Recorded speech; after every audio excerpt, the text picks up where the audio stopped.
Hello po, magpe-prepare naman tayo ngayon ng almusal.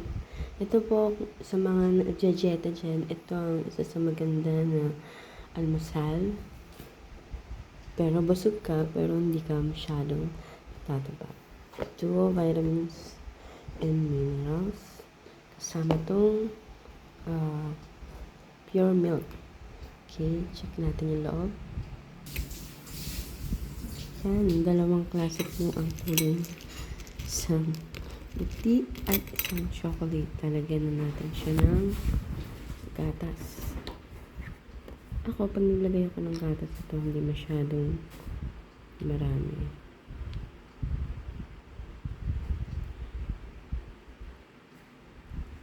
Yan, okay na yan. Yan, pwede na natin kainin. Nakagain lang natin ng bahagya. Ito, healthy na almusal.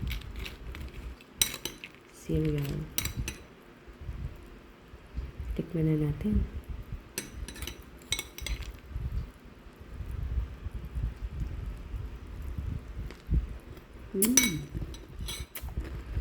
Approve. Okay.